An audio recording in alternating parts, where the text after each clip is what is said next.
আজি শেয়াৰ কৰিছোঁ স্যান্ডউইচৰ এটা ৰেচিপি। এই স্যান্ডউইচবিধ বিৰাটেই টেষ্টি হয়। এবাৰ খোৱাৰ পাছত আকৌ বাৰে বাৰে খাবৰ কাৰণে মন যায়।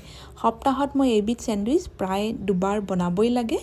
আৰু আগতীয়াকৈ যদি আমি গোটেইখিনি বস্তু ৰেডি কৰি ৰাখোঁ তেতিয়া বনাবৰ কাৰণে মাত্ৰ 10 মিনিট লাগে। মই আগদিনা ৰাতিয়েই এইখিনি এনেকৈ ৰেডি কৰি ৰাখিছিলোঁ। এতিয়া মই পিছদিনা ব্ৰেকফাষ্টৰ কাৰণে এইখিনি বনাইছোঁ। আৰু যেতিয়া টিফিনৰ কাৰণে ৰেডি কৰোঁ তেতিয়া মই আগদিনাই এনেকৈ ৰেডি কৰি ৰাখোঁ। 5টা আলু মই ৰাতিয়ে বইল কৰি ৰাখিছিলোঁ।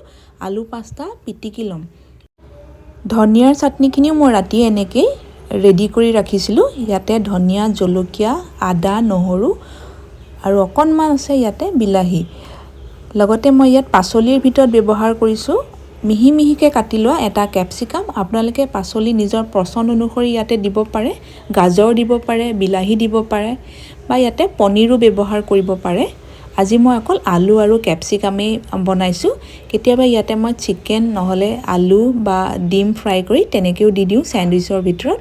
আলুখিনি মই খুব ভালদৰে গোটেইখিনি পিটিকি ল'লোঁ। এতিয়া পিঁয়াজ দুটা খুব মিহি মিহিকৈ কাটি লৈছোঁ। গোটেইখিনি যদি আমি আগতীয়াকৈ ৰেডি কৰি ৰাখোঁ তেতিয়া মাত্ৰ এনেকৈ পিঁয়াজ দুটা কাটি ল'লেই হৈ যায় আৰু বাকী বিশেষ কৰিবলগীয়া একো নাথাকে। এতিয়া মই এচামুচ তেল দি তেলখিনি ভালকৈ গৰম কৰি ল'লোঁ। গোটা জিৰা দিছোঁ ইয়াতে অকণমান। এতিয়া পিঁয়াজখিনি অকণমান সময়ৰ কাৰণে ফ্ৰাই কৰি ল'ম। পিঁয়াজখিনি ফ্ৰাই কৰি অলপো ৰঙচুৱা কৰা নাই, অকণমান 1 মিনিটমান সময় ফ্ৰাই কৰি লোৱাৰ পিছত ইয়াতে এতিয়া দিলোঁ এচামুচ আদা, হালধি, ধনিয়াৰ গুড়ি আৰু এয়া মোৰ ঘৰতে পিচি লোৱা চব্জি মছলা। মই আধা চামুচ ইয়াতে চব্জি মছলা দিছোঁ। আপোনালোকে নিজৰ পচন্দ অনুসৰি ইয়াতে কিটচেন কিং মছলা বা গৰম মছলাও দিব পাৰে। এতিয়া ইয়াতে বইল কৰা আলুখিনি, কেপচিকামখিনি দি গোটেইখিনি খুব ভালদৰে মিক্স কৰি লৈছোঁ। অকণমান সময়ৰ কাৰণে এইখিনি ভাজি ল'ম।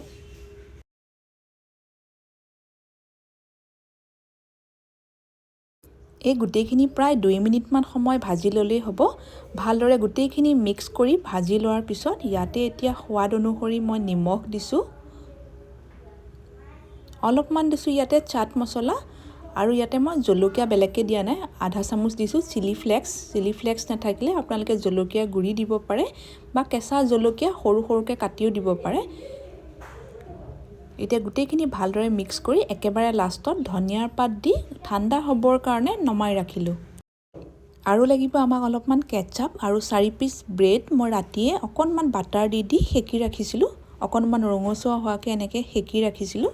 এতিয়া এইখিনি গোটেইখিনি এছেম্বল কৰি ল'ম।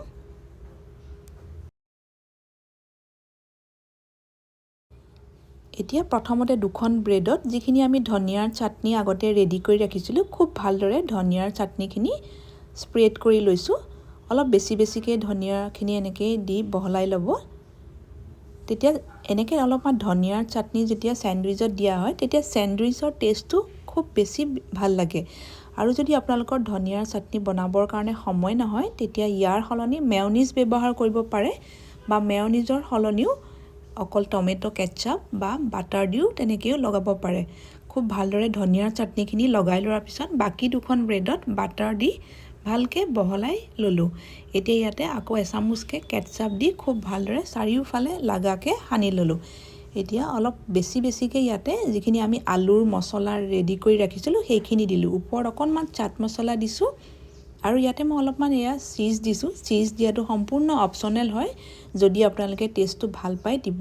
মই স্কুলৰ কাৰণে বনাইছিলোঁ আৰু টিফিনত অকণমান এনেকৈ চীজ টাইপৰ বস্তুবোৰ দি দিলে ইহঁতি খাই বেছি ভাল পায়, গতিকে মই চীজ দিছোঁ। আৰু যেতিয়া আমাৰ কাৰণে ৰেডি কৰিম তাতে মই চীজ ব্যৱহাৰ কৰা নাই। এতিয়া অলপকৈ বাটাৰ দি ৰঙচুৱা হোৱাকৈ খুব ধুনীয়াকৈ এইখিনি সেকি ল'লোঁ। আৰু এইখিনি এনেকৈ সেকি লওঁতে গেছৰ ফ্লেমটো একেবাৰে কমাই ৰাখিব, তেতিয়াহে স্যান্ডউইচখিনি খুব ক্ৰিস্পি বা মচমচীয়া হ'ব।